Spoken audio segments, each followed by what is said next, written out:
যাদের আমার সামনে কথা বলতেও সাহস হতো না, তারা এখন আমার ফোন কেটে দেয়। আমরা মিলে একটা সমাধান খুঁজে নেব। আপনি এখন একটু শান্ত হন। সানায়া টেবিল থেকে জলের গ্লাস এগিয়ে দিল। গায়ত্রী দেবী জল খেয়ে সোফায় বসে পড়লেন। তিনজনের মুখেই চিন্তার ছাপ স্পষ্ট ছিল। আমার একটি আইডিয়া আছে, সানায়া বলল। এখন বলতে পারছি না, কিন্তু আমার উপর বিশ্বাস রাখুন। যদি আমার প্ল্যান ঠিকমতো কাজ করে, তাহলে চেয়ারম্যান নিজেই আপনাকে আবাতারে ডাকবে এবং ভাইয়ের সঙ্গে ডিলও সাইন করবে। এ কথা বলে সানায়া হেসে সেখান থেকে বেরিয়ে গেল। ওদিকে গৌতম সব কাজ সেরে বাজারে সবজি আনতে পৌঁছে গেছে। ঠিক তখনই তার কাছে অভিনবের ফোন এলো। সে গাড়ি সাইডে রেখে কল রিসিভ করল। ইয়েস মিস্টার অভিনব। সরি টু ডিস্টার্ব ইউ, কিন্তু আপনার সিস্টার ইন ল এসেছেন এবং তিনি আপনার সঙ্গে জরুরি কথা বলতে চান। আমার সিস্টার ইন ল? কে? নাম কি? তার নাম সানায়া। খুব জরুরি কাজ আছে আপনার সঙ্গে। সানায়া গৌতম অভিনবের কাছ থেকে পুরো ব্যাপারটা জানতে পারে। সানায়া অফিসে এই কথা বলেছে যে মিস্টার রাঠর তার বোনকে পছন্দ করেন এবং সানায়া তার বোনকে নিয়ে কিছু জরুরি কথা বলতে চান মিস্টার রাঠরের সঙ্গে। গৌতম কিছুই বুঝতে পারছিল না, এটা কি সানায়ার কোনো চাল, নাকি সত্যি সে কিছু জেনে গেছে। আর সে কারণ জানার ঝুঁকি নিতে পারছিল না। নিজের সত্যিটা সে সঠিক সময়েই অবনীকে বলতে চেয়েছিল, আর আজ একদমই সঠিক সময় ছিল না। হঠাৎ সানায়ার নাম শুনে গৌতম ঘাবড়ে উঠেছিল। ওদিকে মোবাইলে ছড়িয়ে পড়া নীরবতায় অভিনব কিছুই বুঝতে পারছিল না। স্যার, আমি কি তাকে আপনার নম্বর দিয়ে দিই? না, ওনাকে নম্বর দেবেন না। যদি কোনো জরুরি কাজ হয় তাহলে আমার সঙ্গে সরাসরি দেখা করাই ভালো। আপনারা কাজ করুন, ওকে সন্ধ্যে 7:30টায় ক্যাফে শীষমহলে আসতে বলে দিন। এখান থেকে বেরোনোর সময় তার সঙ্গেও দেখা করে নেব। ওকে স্যার বলেই অভিনব ফোন কেটে দিল। ফোন কাটতেই গৌতম গভীর চিন্তায় পড়ে গেল।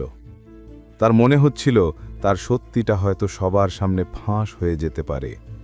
এদিকে গৌতমের সঙ্গে কথা শেষ করে অভিনব হাসি মুখে সানায়াকে বলল, স্যার, আপনাকে 7:30টায় ক্যাফে শীষমহলে আসতে বলেছেন। ওই সময়েই তিনি বেরোবেন, তখন আপনার সঙ্গেও দেখা হয়ে যাবে। সানায়া খুশি হয়ে বলল, ঠিক আছে, থ্যাংক ইউ।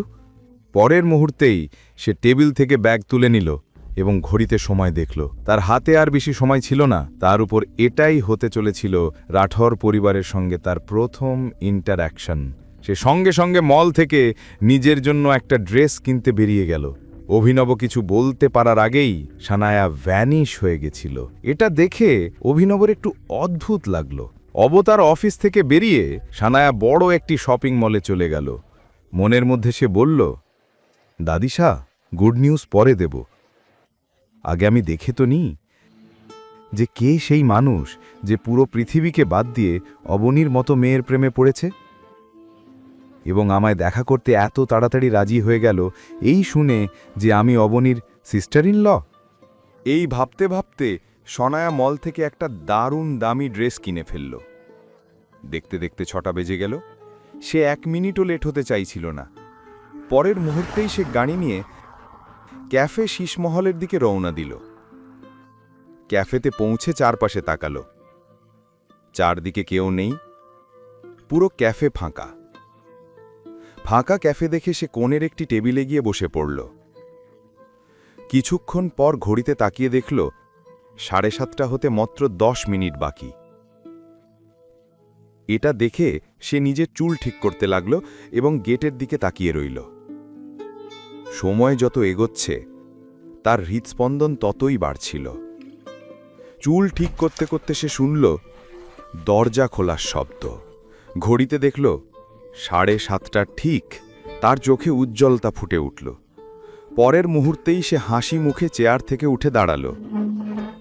কিন্তু গেট খুলতেই সে দেখল একজন পুরুষ, যার পিঠ তার দিকে, চারপাশে ক্যাফে দেখছিল। সনায়া তার কাছে গিয়ে তার কাঁধে হাত রাখল, কিন্তু মুখ দেখেই তার পায়ের তলা থেকে মাটি সরে গেল। সামনে দাঁড়িয়ে আছে গৌতম। সনায়া চমকে নিজের সঙ্গে বলল, কি গৌতম রাঠর পরিবারের? না, এটা কখনো হতে পারে না। এই ফাটিচার লোকের তো সুমের প্যালেসে ঝাড়ু দেওয়ারও যোগ্যতা নেই। আমি কি নাকি ভাবছি। ওদিকে সনায়াকে অবাক দেখে গৌতমও বুঝে গেল কিছু না কিছু গোলমাল হয়েছে। পরের কাহিনী জানতে দেখতে থাকুন পরবর্তী এপিসোডগুলো শুধুমাত্র পকেট এফএম ইউটিউব চ্যানেলে। আর রয়্যাল ওয়ারিশের সব এপিসোড শুনতে এখনই ডাউনলোড করুন পকেট এফএম অ্যাপ, লিংক দেওয়া আছে ডিসক্রিপশনে।